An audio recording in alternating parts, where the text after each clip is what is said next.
Thank you. Am I audible back there? Wow, the man way in the back is giving me a thumbs up. It's so lovely to be back at one of the best bookstores in the whole world. I was thinking on the way over here that I probably haven't written a single book, and I think this one's number 16, that hasn't involved research at Moe's, browsing at Moe's, things that have fed my imagination at Moe's, all 4 floors.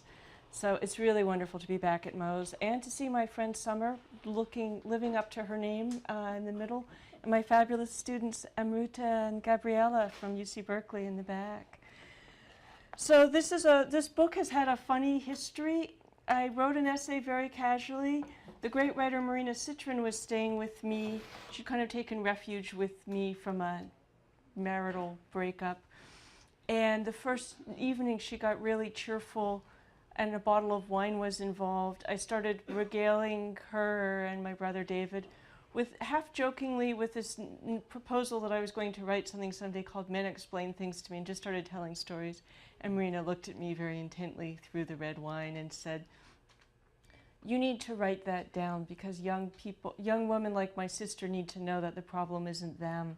This happens to women all the time and they need to know it." And I, at that time, had a house where, like, you're either in my bedroom or you're in the other big room. It was very big, but it was a 2-room attic.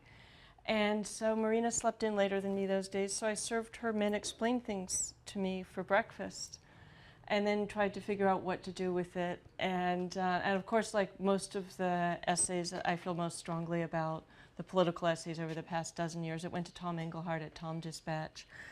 And then it went out, and I'd gotten a bit used to, in the 5 years at that point, it is so warm here, at heat wave book TV people who are filming, heat wave in the Bay Area, climate change alert. And I'd gotten used to the fact that Tom Dispatch really reaches people, but of everything I've ever put out online, nothing's ever had the life that Men Explain Things has. It reached so many people. It kept circulating. I don't think a week's gone by in the last few years that I haven't heard about it from somebody, seen it recirculated, quoted, referenced, etc. I am falsely credited with coining the term mansplaining. How many of you have heard the word mansplaining? How many of you haven't heard the word mansplaining? Really? Wow. It's like 50-50. I thought the word was like, you know, that it was a virus everybody had caught by now. But I was the New York Times 2010 Word of the Year. Apparently this essay inspired it. I did not actually coin it. I was a bit ambivalent about the word because it seems a little more condemnatory of the male of the species than I ever wanted to be categorically. But a wonderful young academic at Berkeley explained to me a couple weeks ago that, no, this is a great word, this is an important word. Until we had this word, we all had this experience that we had no way to explain. You'd have to, you know, you didn't have a reference point, you didn't know if it was just you didn't know kind of what to do about it. Mansplaining, this gives you this kind of handy portmanteau way to go at it. So, you know, that's happened. There's an academic blog called Academic Men Explain Things to Me, on which academic women posts their latest tribulations. You know, so we decided, what the hell, it should be a commencement gift. So for people of all genders, and decided to put it out in this little edition with 6 other essays, 2 of them never published before, from various places, all dealing with feminists and gender politics. So, and it's funny, somebody said to me, "You don't really write about feminism normally, do you?" And I was like, in a way, everything I've ever written is feminist. And Savage Dreams, which came out in 1994, is now this gorgeous new Richard Misrach photograph on the cover, 20th anniversary edition, priced trade, thank you UC Press. You know, is full of really powerful women, and The Far Away Nearby, which is about my relationship with my mother, in part, is not particularly explicitly feminist, but it is so implicitly feminist, about the things that can destroy a woman's sense of herself and what the consequences can be, and what happens if you believe the stories they tell you about femininity and what women need to be, and beauty, all the beauty problems. You all know about the beauty problems, right? So, but I could go on forever, but it would be much better if I just read to you. Men explain things to me. I still don't know why Sally and I bothered to go to that party in the forest slope above Aspen. The people were all older than us and dull in a distinguished way, old enough that we at 40-ish passed as the occasion's young ladies. The house was great, if you like Ralph Lauren-style chalets, a rugged luxury cabin at 9,000 feet, complete with elk antlers, lots of kilams, and a wood-burning stove. We were preparing to leave when our host said, "No, stay a little longer so I can talk to you." He was an imposing man who'd made a lot of money. He kept us waiting while the other guests drifted out into the summer night, and then sat us down at his authentically grainy wooden table and said to me, "So, I hear you've written a couple of books." I said, "Several, actually." He said, "In that way you encourage your friend's 7-year-old to describe flute practice." "And what are they about?"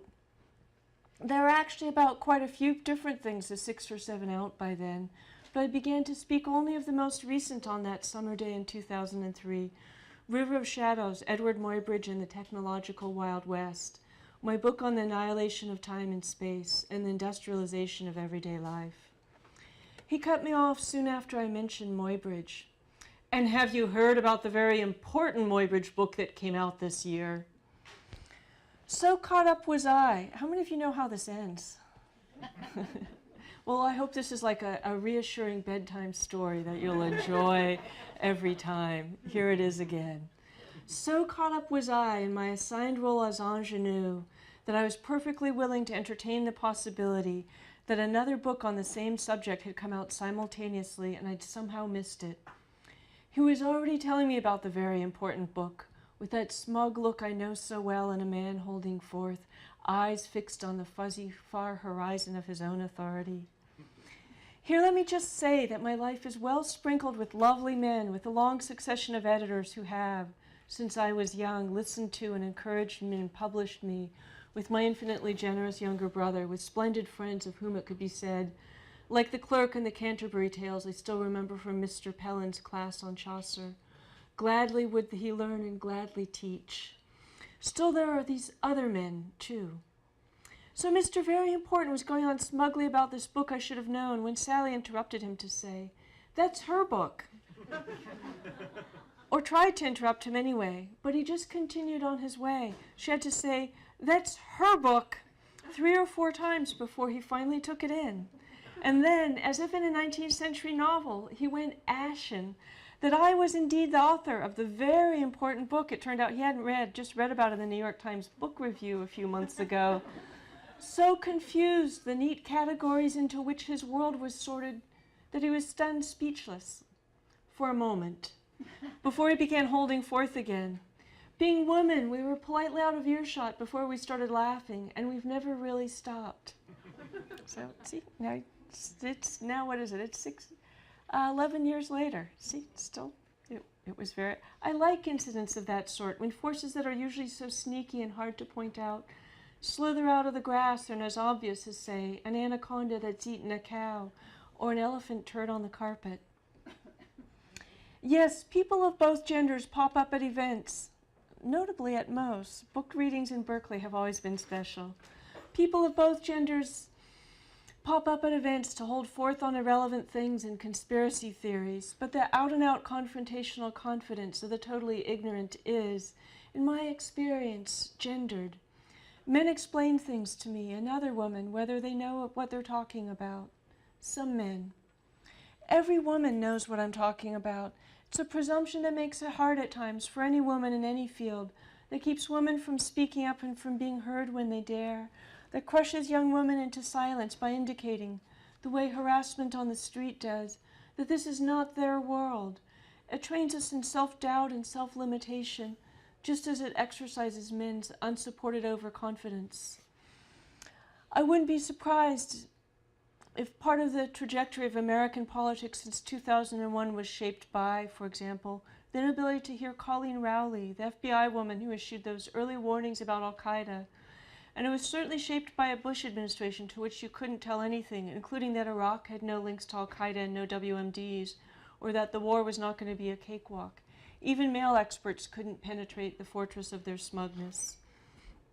Arrogance might have had something to